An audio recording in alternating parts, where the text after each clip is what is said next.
The studio pulses with electric heat cauldron of anticipation. Spotlights sear the polished desk, their glare bouncing off glass and steel. Like a prize fighter's sweat cameras hum. Their lenses train like snipers in control room. A red light blinks live. The crowd's energy crackles, a volatile mix of curiosity and dread, like they're teetering on the edge of something unstoppable. Tyrus fills to frame a mountain of a man his presence heavy as. Granted, his voice slices through the buzz calm, but Moulton, I call Donald Trump a wannabe dictator because he, as the audience, lets out a nervous chuckle, unsure if it's safe to laugh. The words linger thick as gunpowder. Then he doubles down, slower, sharper, carving each syllable into the air. Because as the room shifts, the laughter dies. The host's smile twitches, his eyes darting to producers offstage. But Tyrus isn't here for pleasantries. You can feel a raw, jagged truth is about to rip through. The polished veneer of this broadcast segment was supposed to be about Trump, another round of predictable TV outrage.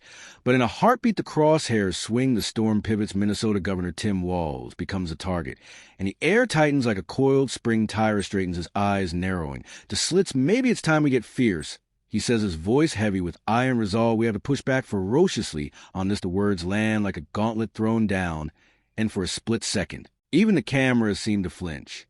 He pauses the way a fighter sizes up an opponent before the first real blow. The thing that bothers a teacher most, he continues, his hand slicing the air, is watching a bully.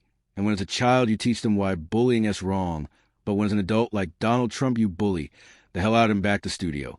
Holds its breath, a few uneasy laughs flicker, but the tension only thickens. The host tries to pivot his voice, a weak tether against the gathering storm, but Tyrus leans, and eyes blazing with something close to fury. This isn't commentary anymore, it's a reckoning.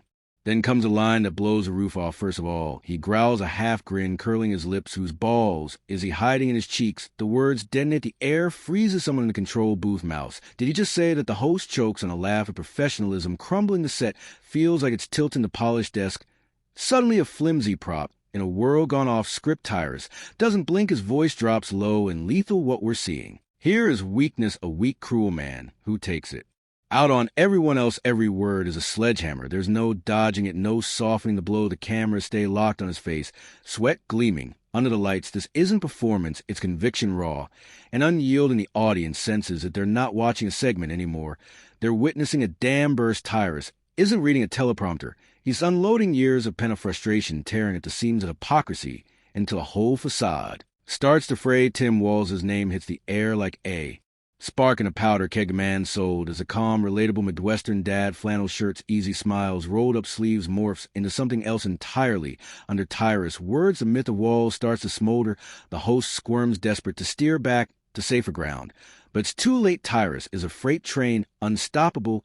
Maybe it's time to stop pretending, he says, his tone colder. Now a blade honed to a razor's edge. This isn't leadership, it's theater. The lights glare off the desk, harsh and unforgiving. Tyrus' eyes lock onto the camera, his voice steady, as he delivers the opening salvos. Final blow, the thing that bothers me most, watching people by the act, watching them cheer for a mask.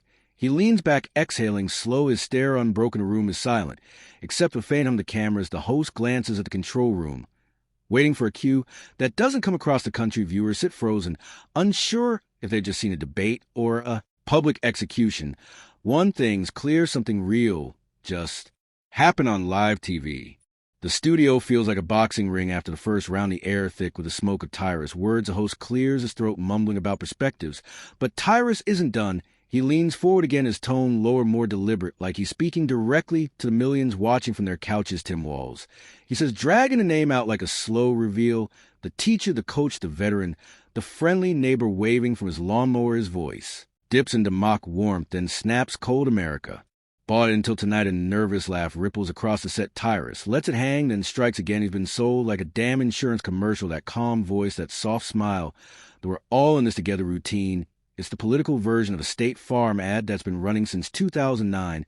It used to feel genuine. Now it just feels expired. The audience chuckles, but it's uneasy. They recognize the image, the flannel shirts, the backyard. Speech is a polished grin. Tyrus tilts his head. You ever notice how these guys always talk about small-town values right before they do something that screws small-town people? The camera catches a guest shifting uncomfortably, eyes darting the host. They've seen fiery commentary before, but this is different. Tyrus isn't riffing. He's dissecting every word, is a scalpel slicing through the carefully crafted persona bleeding under the lights.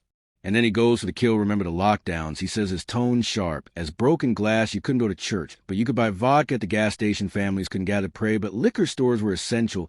He shakes his head, disbelief etched into every movement. People were losing jobs, losing businesses, losing their damn minds. And Walk was out there patting himself on the back for saving lives, while the whole state went dark. That's not leadership, that's selective empathy. The screen behind him flashes clips of empty streets, shuttered shops, and Walk at press conferences, standing in front of blue curtains, calm and practiced. Tyrus doesn't glance at them. You see that calm face. That's what happens when someone mistakes image management for compassion. He doesn't pause. And when the George Floyd riots tore through Minneapolis, he froze. The city was burning. People were terrified.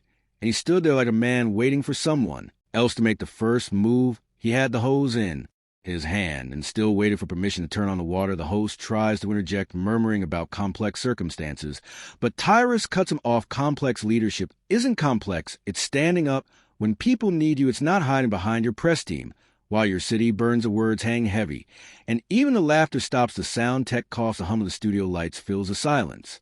Then Tyrus shifts gears, softening just enough to make the next strike hit harder. He loves to talk about helping working families. He says, drawing the words out slow.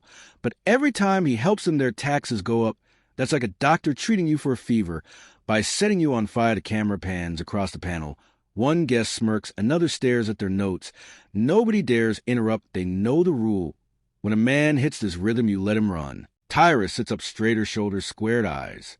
Glinting, this isn't about hating the guy. It's about the act of fake. And one of you smile, his voice grows darker, steadier. He's the kind of guy who shows up at your church picnic, brings a bowl of potato salad, shakes everyone's hand, and then when the cameras are gone, raises your property taxes and blames inflation. The audience murmurs.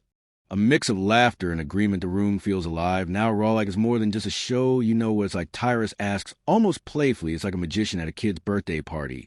You clap, you smile, you pretend to be amazed, but then one day you see the trick, the card up his sleeve, the coin behind his hand, and you can't unseen it. That's Walz, a political magician who ran out of new tricks. The host tries to chuckle, but it's thin. That's quite in image. He manages. Tyrus looks at him dead serious. Yeah, because once you see it, you can't pretend anymore. The control room camera zooms in, catching the sweat on Tyrus' brow, the gleam in his eye that says he's not done. The studio hums with unease. Even those who disagree feel the power of truth wrapped in mockery, slicing through layers of spin.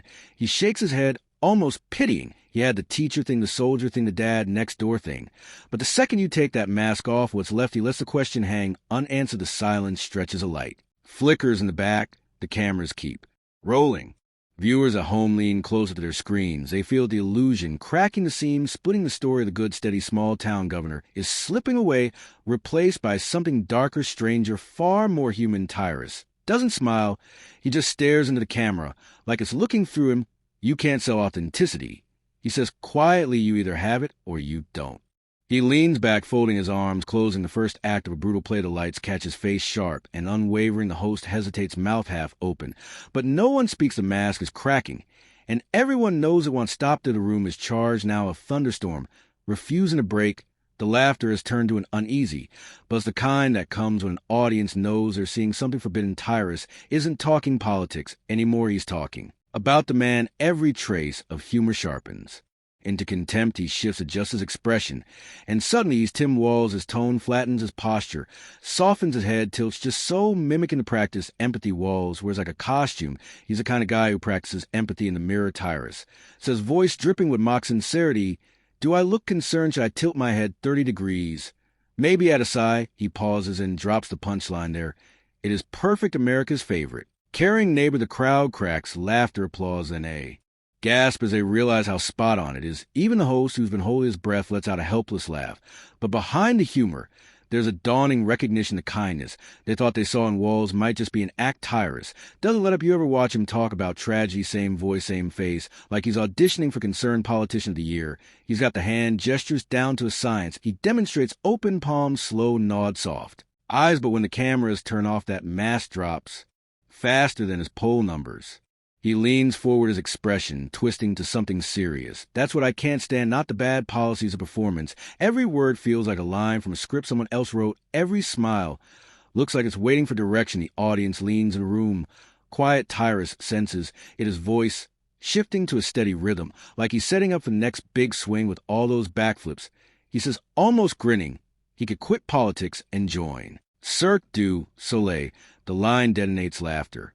Erupts a wave of disbelief and delight, but there's truth in the humor, and everyone feels that Tyrus rides a wave one day, he's for it the next day. He's against it depends which way the wind's blowing through Minnesota.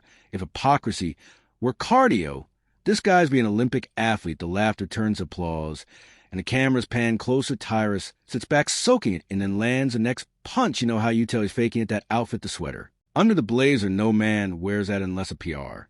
Team told him it makes him look relatable. That's not fashion. That's focus group strategy.